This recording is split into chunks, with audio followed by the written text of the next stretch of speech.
Bismillahirrahmanirrahim. Assalamualaikum warahmatullahi wabarakatuh. Selamat pagi anak-anak. Jumpa lagi bersama Ustazah Nila di sini.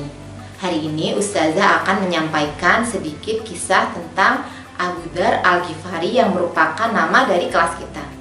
Sudah siap mendengar cerita Ustazah? Abu Dzar Al-Ghifari adalah sahabat Rasulullah yang memiliki nama asli Jundud bin Junabah bin Sakan. Merupakan sahabat yang berasal dari suku Ghifar atau disebut sebagai penyamun di masa sebelum adanya Islam. Meskipun sahabat Abu Dzar berasal dari suku Ghifar yang merupakan seorang penyamun dan memiliki masa lalu yang keras sebagai seorang perampok besar dengan sering melakukan aksi teror dan kekerasan demi untuk mendapatkan apa yang diinginkannya setiap hari, ia merupakan seorang yang baik hati. Dikisahkan bahwa suatu waktu Abu Dzar merasa bahwa ada yang salah dengan apa yang telah dilakukannya selama ini. Saat ia melihat penderitaan korban yang telah menjadi sasaran aksi terornya, ia kemudian menyesali perbuatannya dan ingin berhenti dari segala bentuk kejahatan yang menjadi kebiasaan sukunya itu. Bahkan, bukan hanya menyesal dan berhenti secara pribadi, ia berniat mengajak teman-temannya untuk ikut insyaf bersamanya. Keinginannya tersebut justru menimbulkan kemarahan sukunya, sehingga mengusir Abu Dzar dari sukunya. Lalu dalam perjalanannya tersebut, Abu Dzar mendengar sebuah kabar menggemparkan di kota Mekah. Kabar mengenai Rasulullah SAW yang tengah berdakwah agama Islam. Abu Dzar merasa tertarik dan ingin bertemu dengan Rasulullah.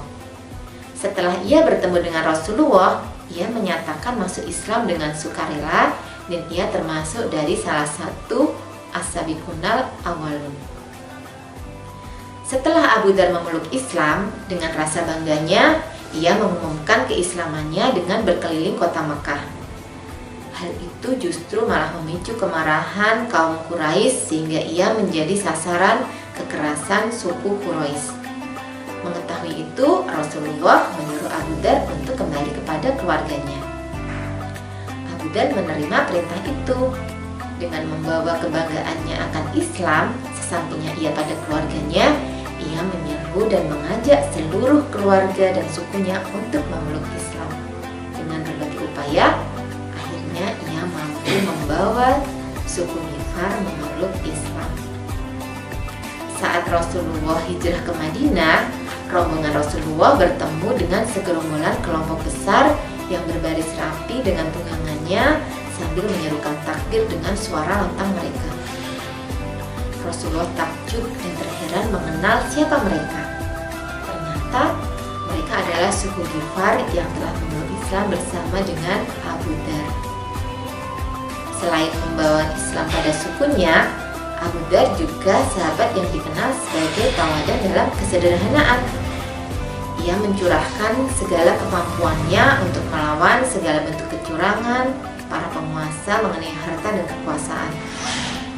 Perkataan yang selalu ia tekankan dalam setiap perlawanannya adalah, beritakanlah kepada seluruh para penumpuk harta yang menumpuk emas dan perak, mereka akan disetrika dengan setrika api neraka, menyetrika kening dan pinggang mereka di hari kiamat. Nah anak-anak, itu tadi adalah sedikit kisah tentang Abu Dzar Al-Ghifari.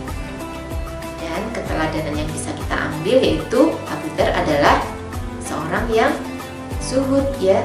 Kemudian dia juga seorang yang jujur, berilmu, dan juga dia adalah seorang yang sangat baik dalam amal perbuatannya. Dia juga seorang yang tegas menyampaikan kebenaran, tak sedikit pun merasa gentar terhadap celaan orang lain dalam melaksanakan kewajibannya meskipun harus menanggung kesulitan. Mungkin itu saja yang bisa Ustazah sampaikan. Semoga bermanfaat. Ustazah akhiri, billahi taufik wal hidayah. Wassalamualaikum warahmatullahi wabarakatuh.